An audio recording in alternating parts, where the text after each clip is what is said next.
ಪ್ರತಿ ವರ್ಷದಂತೆ ಈ ವರ್ಷವೂ ಕೂಡ ಏನಪ್ಪ ಅಂದ್ರೆ ಕೋಟಾಂಗ್ ಗ್ರಾಮ ಪಂಚಾಯತ್ ಅಡಿಯಲ್ಲಿ ಬರ್ತಕ್ಕಂಥ ಕೌರವ ಗ್ರಾಮದ ಬಡವರು ಮತ್ತು ಕಾರ್ಮಿಕರ ಸಾರ್ವಜನಿಕರ ಹಿತದೃಷ್ಟಿಯಿಂದ ಪ್ರಭಾ ಈ ಹಾಸ್ಪಿಟಲ್ ಬೀದರ್ ಇವರ ವತಿಯಿಂದ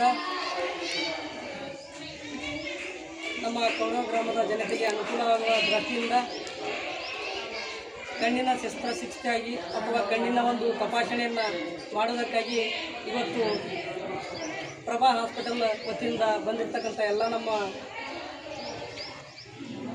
ಸ್ಟಾಫ್ ಅವರಿಗೆ ನಾನು ತುಂಬ ಧನ್ಯವಾದಗಳನ್ನು ಹೇಳ್ತೇನೆ. ಹಿಂದೆ ಕೂಡ ನಮಗೆಪ್ಪ ಈ ನಮ್ಮ ಸೊಳ್ಳ ಗ್ರಾಮದಲ್ಲಿ ಸುಮಾರು 132 ಜನಕ್ಕಿಂತ ಹೆಚ್ಚು ಅನ್ನೋದಂದ್ರೆ ಕಣ್ಣಿನ ಒಂದು ಶಸ್ತ್ರಚಿಕಿತ್ಸೆಯನ್ನು ನಮ್ಮ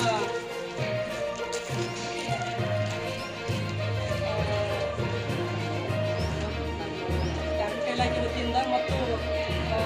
ಇನ್ನೂ ಬೇರೆ ಒಂದು ಡಿಪಾರ್ಟ್ಮೆಂಟ್ ವತಿಯಿಂದ ಸುಮಾರು 192 ಅಥವಾ 132 ಮತ್ತು